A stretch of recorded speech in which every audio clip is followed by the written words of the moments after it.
आओ पढ़े हिंदी में। आज मैं आपको सार्वनामिक विशेषण का दूसरा भेद अनिश्चयवाचक सार्वनामिक विशेषण करवाऊंगी। देखिए, किसी वाक्य में कोई, कुछ जैसे सर्वनाम शब्द आते हैं। संज्ञा से पहले ये शब्द आते हैं कोई, कुछ आदि, और संज्ञा शब्दों की विशेषता बताते हैं, तो इन्हें हम सार्वनामिक विशेषण कहते हैं।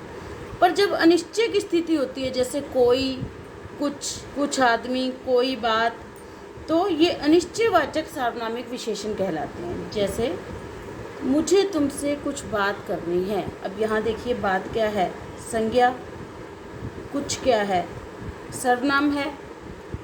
ये अनिश्चयवाचक सर्वनाम है, परंतु यहाँ ये संज्ञा से पहले लगकर इसकी विशेषता बता रहा है, तो ये सार्वनामिक विशेषण बना। चूँकि ये अनिश्चयवाचक सर्वनाम है, तो ये अनिश्चयवाचक सार्वनामिक विशेषण कहलाएगा। कुछ बात, हमें नहीं पता है क्या बात, कुछ बात, तो ये अनिश्चयवाचक सार्वनामिक विशेषण कहलाएगा। और उदाहरण के जरिए हम समझते हैं। से कोई आदमी मुझे मार रहा है। कोई आदमी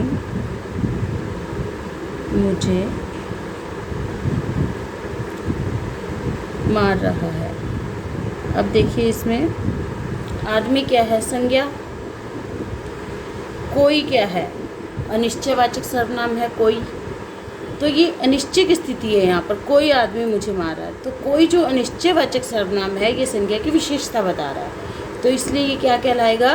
अनिश्चयवाचक सार्वनामिक विशेषण। और देखिए, मेरी गाड़ी में से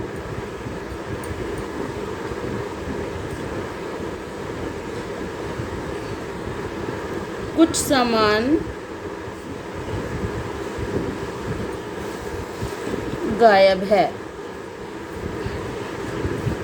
अब यहाँ देखिए, मेरी गाड़ी में से कुछ सामान गायब है। सामान क्या है? संज्ञा।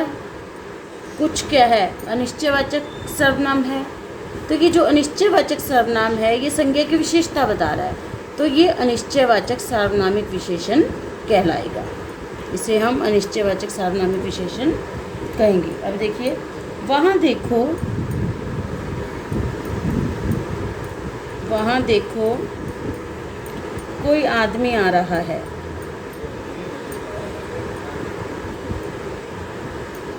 आ रहा है। अब देखिए, वहाँ देखो कोई आदमी आ रहा है। आदमी क्या है? संज्ञा। कोई क्या है?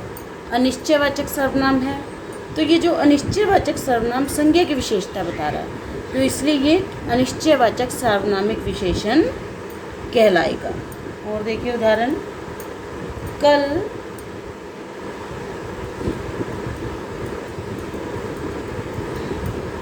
कुछ सामान बाजार से लाना पड़ेगा।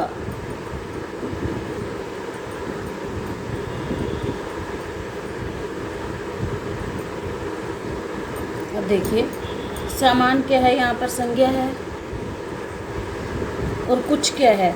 अनिश्चयवाचक सर्वनाम है। अब ये कुछ जो अनिश्चयवाचक सर्वनाम है, ये संज्ञा की विशेषता बता रहा है, तो इसलिए ये अनिश्चयवाचक सार्वनामिक विशेषण कहलाएगा। तो इन सभी उदाहरणों को आप लिख कर अभ्यास करें, तभी आपको अच्छे से स्पष्ट हो पाएगा। देखिए, जब सर्वनाम संज्ञा की विशेषता बताता है, तो उसे हम सार्वनामिक विशेषण कहते हैं, और जब अनिश्चयवाचक सर्वनाम जो है संज्ञा की विशेषता बताएगा, तो उसे हम अनिश्चयवाचक सार्वनामिक विशेषण कहेंगे। तो इन उदाहरणों का अभ्यास कीजिए, तभी आपको स्पष्ट हो पाएगा। ओके बेटा, आपका दिन शुभ हो।